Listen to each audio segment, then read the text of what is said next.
Okay, on to the next question, which comes from Elizabeth, who says, will the world be ending soon? The age of Aquarius really flies so quickly. In a wink of an eye, another day is gone. Well, I really hope that the world is not ending soon. Obviously, at some point, the planet will go. However, I think with the way things are going, it's much more likely that we as the human race will make our beautiful planet uninhabitable rather than it being destroyed because the sun has become a red giant or a great big asteroid comes in and kind of crashes into us. So no, I don't think the world is going to be ending soon, but I do think it is incredibly important for all of us to take responsibility where we can, and do what we can to protect our planet for future generations. We can't control whether something weird happens to the sun, you know, and the sun blows up and blows us up. We can't control whether some great big alien is going to come down and destroy the planet. We can't control whether an asteroid hits us. We can control how much plastic we use. We can control who we buy food from. We can control what kind of food we invest in and what we consume and how we get rid of what we don't want. We are all individually in control of that, and I think it's really, really important, especially now with Uranus going into Taurus.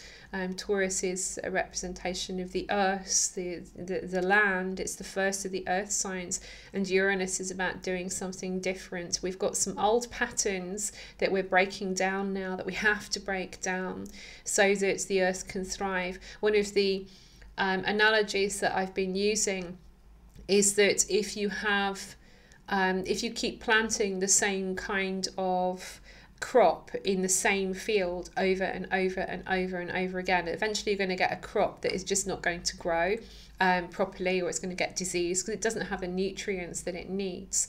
And so Uranus comes along and sort of says, you can't keep doing this same thing over and over and over and over again, expecting the earth to be healthy. We've got to innovate. We've got to do something different so that we can protect the planet and that we can survive, because Taurus is also about survival as well. So yeah, we're not about to blow up. Not that I believe anyway, but we do have a responsibility to ensure the longevity of our beautiful planet. Elissa says, similar question, do we think that our current astrology indicates the weather? I thought Jupiter in Scorpio would equal more rain, not fires in California. And Mars retro square to Uranus, etc. We've got the increase in fires and the volcano in Hawaii. So actually, yes, I do think that the planetary movements can very much correlate with the weather patterns that we're experiencing. I don't think of the planets as causing what is happening, and even though occasionally I think even during this video I've said, you know, Saturn might make us feel blah blah blah, I don't necessarily actually mean that Saturn is making us. It's just a description. The planets are describing what we are experiencing. The planets and the movement of the planets, astrology to me is a language, you know, and it is like written in the heavens. What we're experiencing is written there, and it's just that we're translating that writing that describes the story, describes our experience. So I don't think the planets are making the weather do anything, but I think they're very, very descriptive, particularly, my God, particularly with this Mars retrograde through Aquarius and then conjunct the South Node as well. So I was very focused on Mars being conjunct to the South Node because it can talk of being very drained or feeling a loss and all of those kinds of things, defeat in particular. Aquarius is like the tribe and connection with people, humanity. And so maybe sort of feeling a lack of humanity or a lack of connection, feeling distant and so on. But also, I often describe Aquarius as being cool, calm and collected. I have an Aquarius moon, it's a bit detached and so on. But this retrograde, it's like it's completely switched it the other way, and it's really heated things up. And also, I've been reading that Mars is out of bounds as well. And it's funny because the out of bounds thing never really registered on my sort of radar. It's not particularly a technique that I've used that much. And suddenly it seems to be everywhere and everybody's talking about it. It's a bit like, little bit like Lilith a few years ago, that I was using Lilith a lot in my work, and nobody was really kind of saying much about it. And then suddenly everybody was talking about Lilith. And that's how it feels with Out of Bounds. I'm sure there's lots of astrologers out there who are like, God, I've been using this for years, but I just hadn't. It's not something that I'd really caught onto. But now it's really caught my eye because of this retrograde with Mars retrograde in Aquarius and Mars being out of bounds at the same time, and then square to Uranus, which is completely unpredictable. And it's of course an air sign as well, so we get this Aquarius is an air sign, so we get this feeling of something spontaneous, like air. It has been kind of let into a room where there's a spark, which is Mars, and it's just exploded, you know. And so we've had all these crazy heat waves, and we had it in the UK, and it's like unheard of. I live in Manchester in the north of England. It always rains here, and yet we had, I think it was nearly 6-7 weeks of constant sunshine. It was fantastic. I loved it. But it is a bit weird after a while as well. It's just like, what is going on? And then all the ground was so dry that the grass was drying, and that we were worrying about the trees, and got fruit trees outside and so on. And then of course there was the fires as well. And there were days when I was really struggling with sort of being able to speak, because there was so much smoke in the air from the fire on Saddleworth Moor that it was quite uncomfortable and a bit scary, that the sky was completely orange from all of the dust and the smoke and, you know, all the gunk in the air from the fires. And there has been all of these fires and crazy temperatures across Europe as well. So I do think that there is a very strong correlation between the planetary patterns and also with the weather that we're experiencing. It's very, very descriptive. Okay, so Beverley says, when the astrological years and planets move forwards through the zodiac, why do the astrological ages always move in reverse retrograde, i.e. the Piscean age into the Aquarian age? What is the significance of this? So basically, Beverley is asking about the precession of the equinoxes.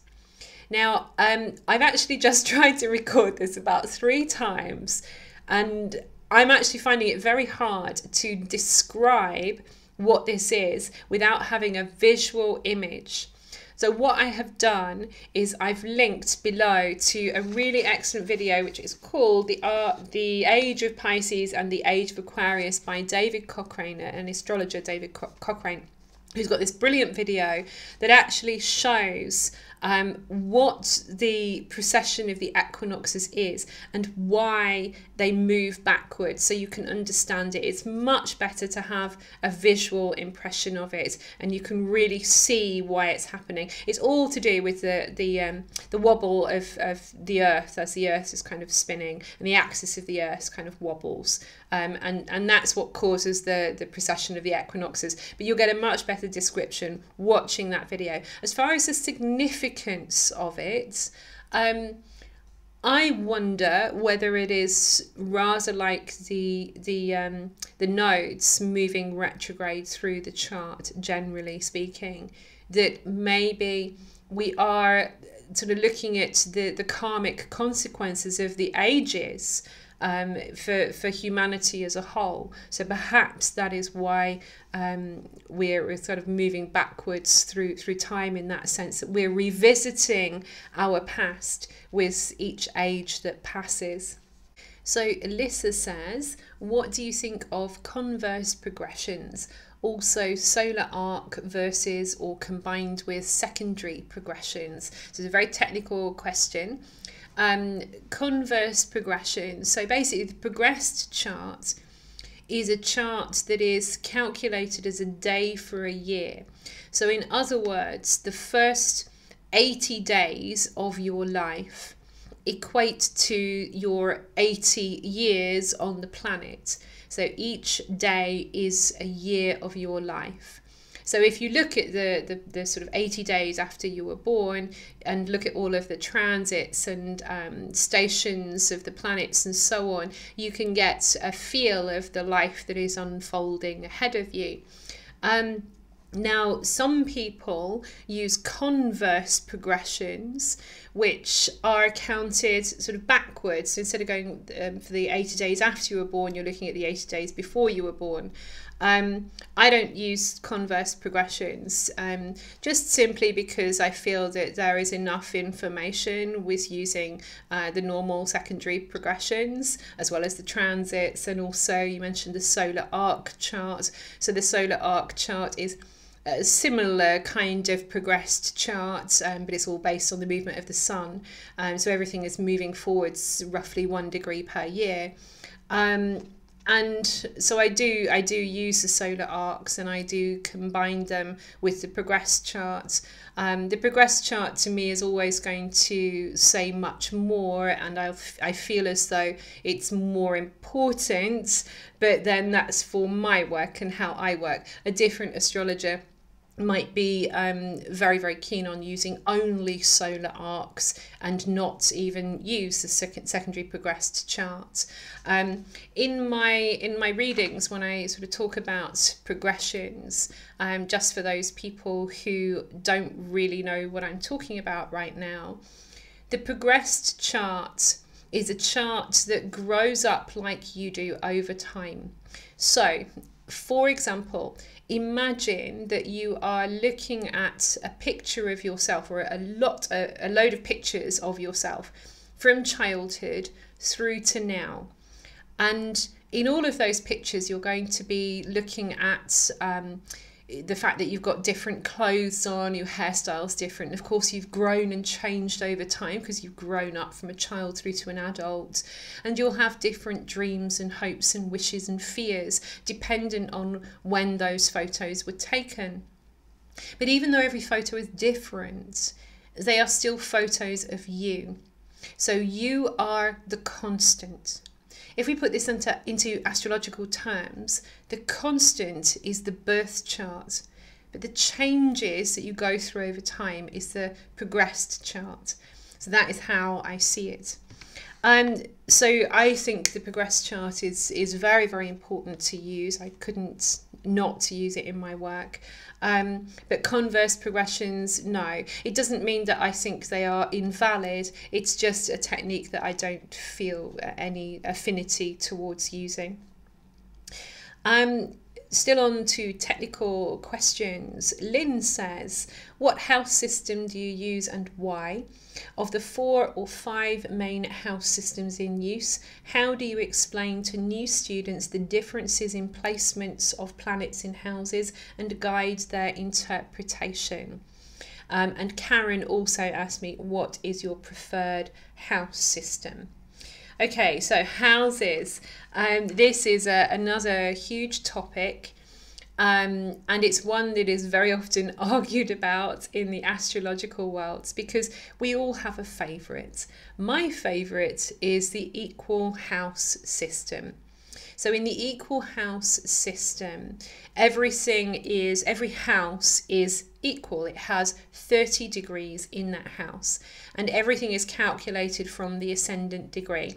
So my ascendant of my natal chart is 6.39 degrees of Leo. And so my second house begins at 6.39 degrees of Virgo. My third house begins at 6.39 degrees of Libra, and so on around the chart. Everything is equal. This is a house system that doesn't really sort of break down if you use it at very high latitudes, which is one of the reasons I use it. But I also just feel it's right for me. When I first started learning astrology, I used the Placidus system because that is pretty much what most people are taught and what most people tend to learn first and foremost. And I didn't know any different until I came across the equal house system, and I put my chart into the equal house system, and I was just like, this is it. This is what makes sense to me. And also I realized that the house cusps were very, very sensitive to planetary movements. And so it just confirmed to me that this is the system that I should use. And so I've stuck with that. And when occasionally in the past, a long time ago now, sometimes people would say to me, oh, can you use a different system for me? You know, I prefer Coke, or I prefer Placidus. And I would find that I wouldn't find the right information that they needed at that time, because I was kind of changing my system to fit, and it didn't fit me. So I think it's very important to say that, first of all, none of the house systems are wrong. So there's no point of any of us arguing over which is the right system and which is the wrong system. The right system is the one that works for you as the astrologer, as the person looking at the chart. And that's and we can't say any more than that. As far as the houses, the planets changing houses. So for example, you know, maybe you've got your sun in the 9th house, but in equal house, but it moves to the 10th house in Placidus.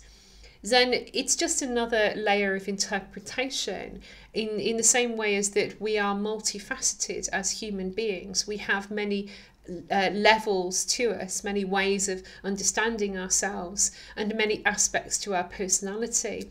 And so maybe it just gives us a little bit of extra information.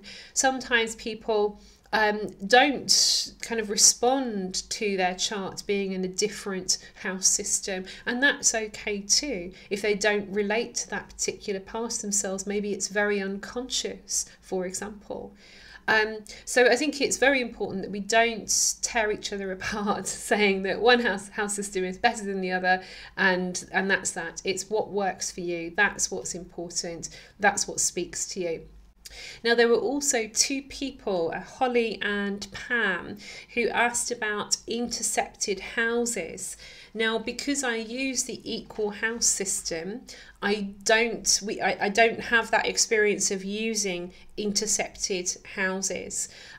Intercepted houses don't occur in the equal house system. So I'm feeling like I'm not qualified to answer about the significance of them, because I never use them. I know what they are. I know that they're there in other house systems, but I feel like I'm not the best person to describe the significance of it, because I don't use them at all. But I will have a hunt. I've just realised I've forgotten to do it, so I will have a hunt for a good link to an article online or a YouTube video that describes it, and I will leave it in the comments box below so that you have something to refer to. So the next question is from Karen, and she says, do you think there is any merit in solar return charts? Yes. Absolutely, yes. I cast my own solar return chart every year. I offer solar return readings through my website. I've been doing solar return readings for, I can't even remember how many years. They've kind of been always part of my practice, and I find them to be really, really useful.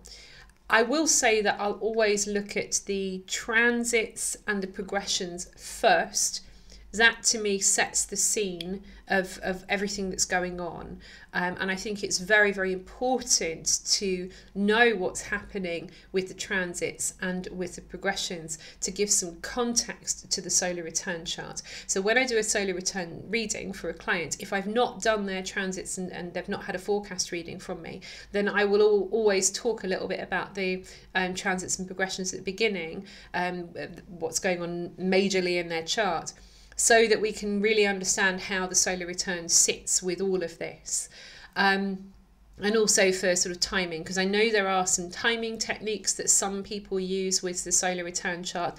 I don't use them. I prefer to rely on sort of old faithfuls, which is transits and progressions and so on.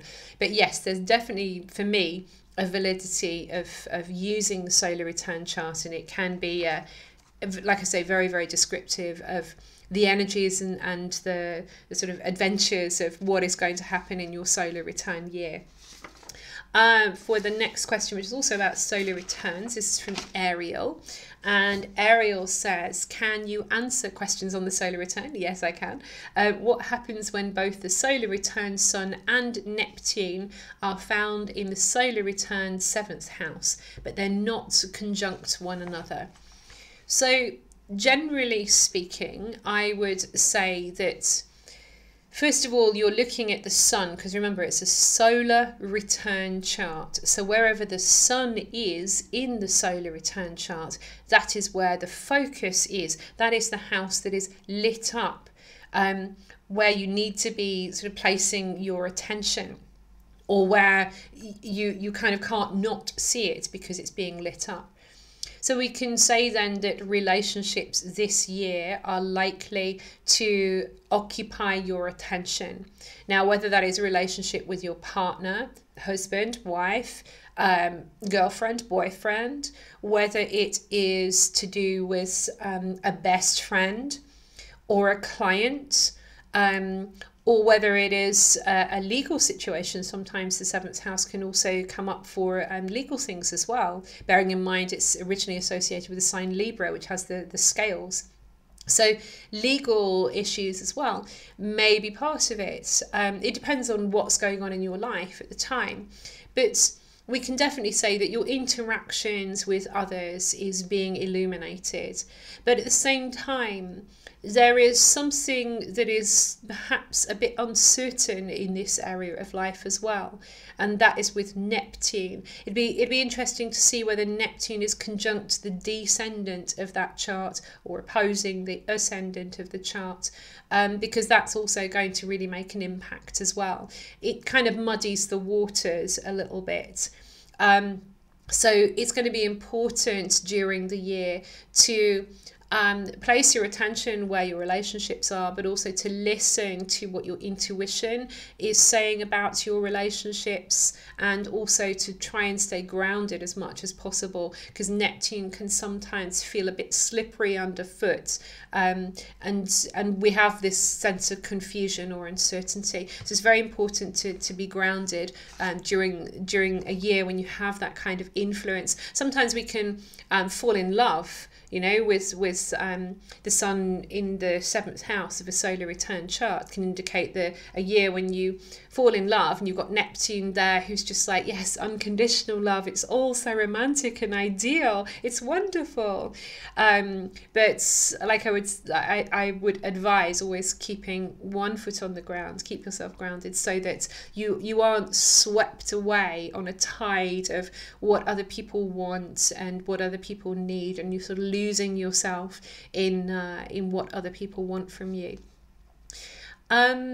Neith says, when astrologers say, see where this eclipse planet or whatever is located in your chart, or what house it's located in, how do you find this information? Please, please, please. Okay, I actually made a video on this. It's not on this channel. It's from years ago. I can't even remember how long ago now, which I made it on my old computer. So it's a bit rough, but it's on a different channel.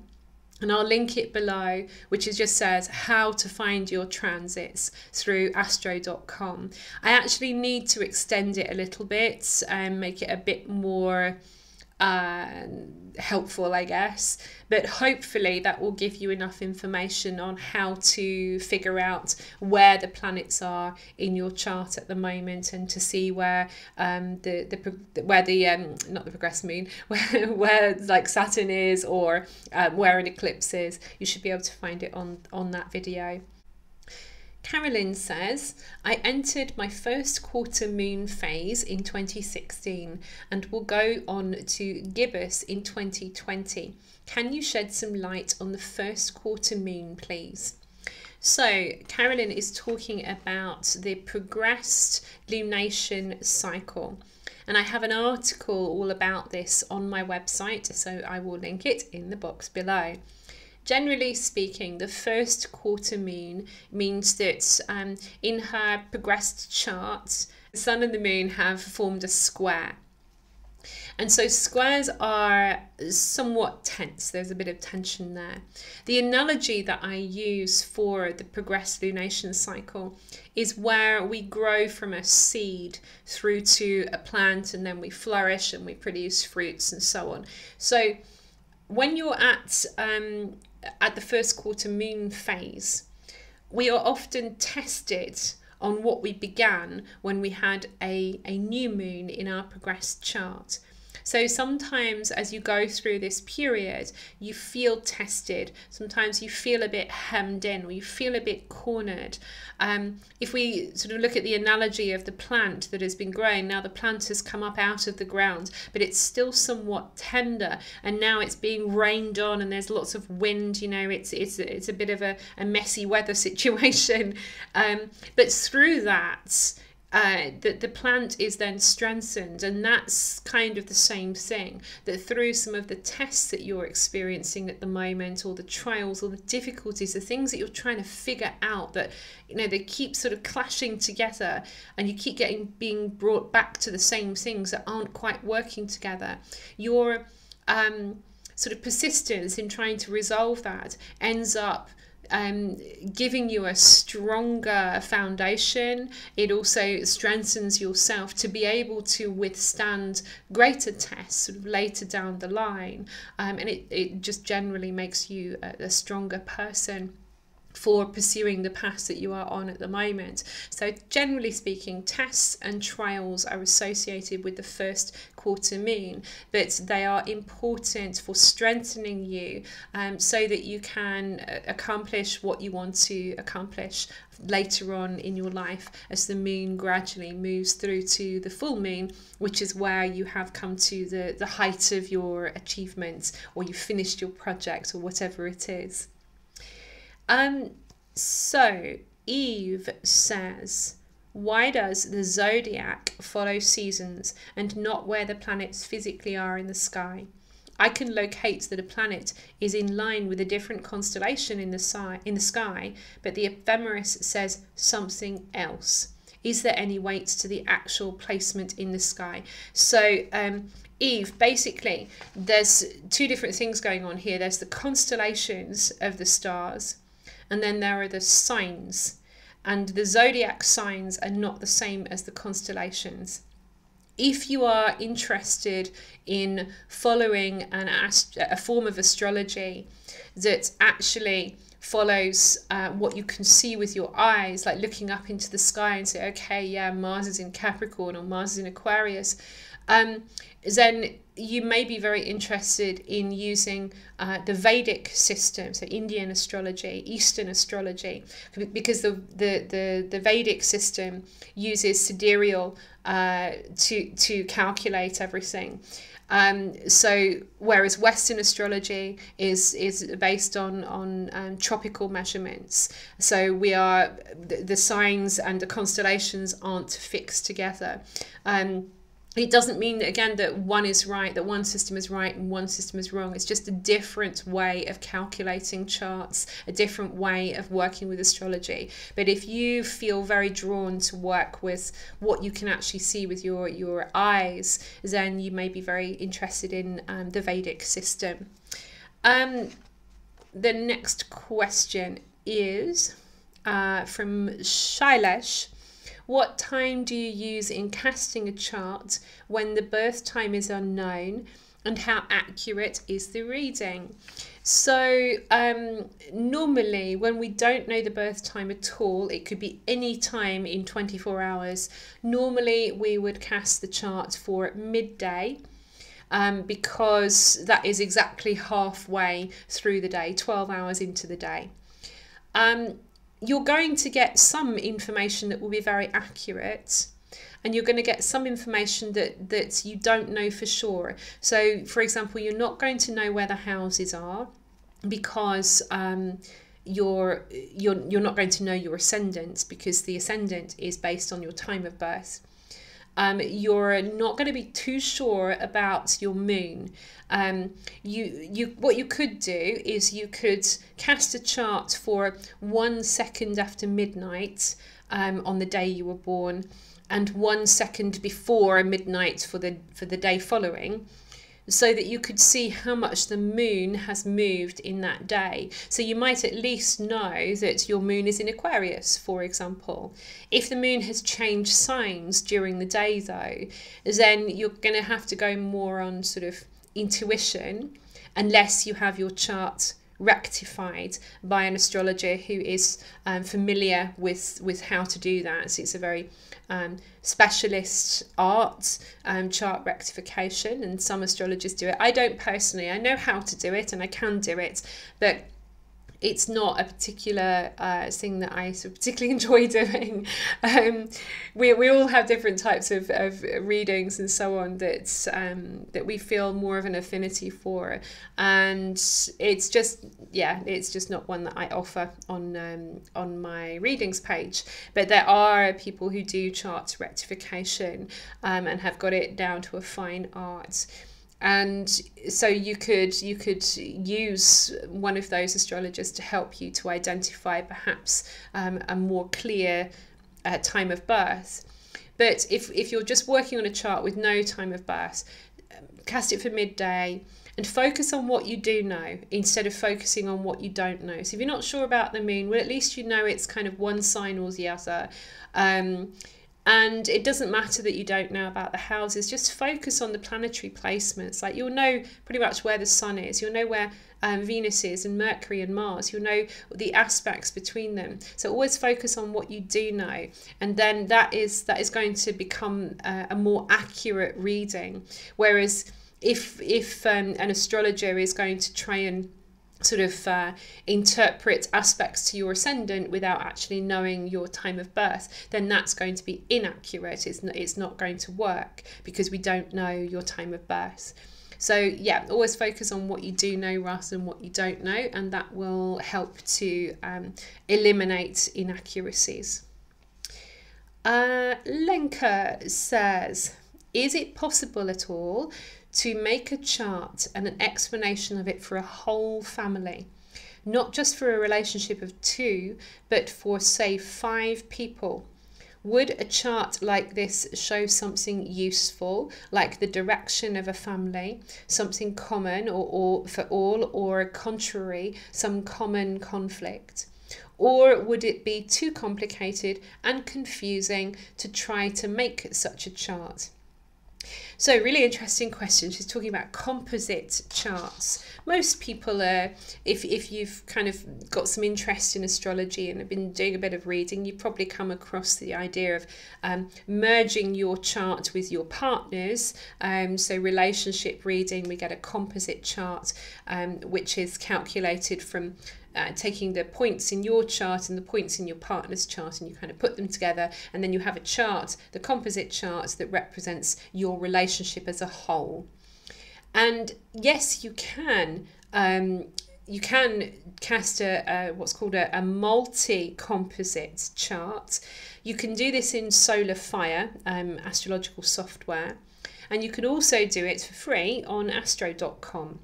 So if you go to astro.com, it's best if you register. You don't have to pay, but you can register to join the site, and then put your details in and go to extended chart selection. And then if you go to there, if you go down all of the different types of charts that they offer, you will come to one where it says multi-composites, and they do give you some different options on how to calculate it. And there is a very long article, which I'll also link below, on the website to explain all of their calculations and why they offer different ways of doing it. So yes, it is possible. I'm not too sure, because for me, I always feel much more that the transits, like the natal charts and the transits of the charts, will say more about what is going on for those people. And also, if you compare all of those charts in a family, very often what you'll see is there are repeating patterns or repeating aspects or just a repeating story. And that can be really, really illuminating. But at the same time, I wouldn't completely rule out the validity of doing a multi-composite chart, and maybe it would show something that's confirms what you've already seen by looking at the natal charts and sort of doing the synastry between them as well. When I do sort of anything to do with relationship readings, the composite always comes last for me. I'm much more interested in the actual synastry, but of course that's difficult with a whole group of people. So it's going to take some time to analyse it all. But yeah, I think to answer your question, yes, it's possible, and yes, it could have some meaning as far as the interpretation of what it is that is common to your family, because that's what you're looking for, the common links. But like I say, I do think you can find those common links by looking at the chart synastry and also looking at the natal charts of each of those people concerned, and it can be really, really fascinating. You know, there's a really good book called The Yod Book. I've actually forgotten, it's Karen somebody. Again, I'll put that in the link below. Now, the book isn't actually specifically about family relationships, because it's about yods. It's about yods and also unaspected planets. But she does talk a lot about family and family charts in there, and you might find that book really interesting if you're interested in sort of taking it further. So it's not on the subject of your question as such, but it is in line with family charts, which, like I say, you might find it an interesting book to read. So yeah, Solar Fire and Astro.com, both of them have options to calculate them. So this brings me to the end of this Q&A session. Thank you so much for all of your questions. It's been really fascinating for me to answer all of them, and I hope that you people who have been watching have found something interesting or helpful in the answers that I've given.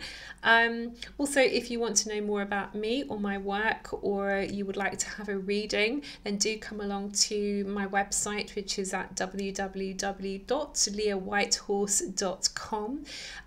Alternatively, or as well, I also have a Patreon page, so if you want to receive more information that way, I write extra posts, or I record extra posts for my patrons, then I'll also leave the link below as well. In the meantime, thank you very much for watching, and thank you for supporting Astrology, and I wish you many blessings on your path.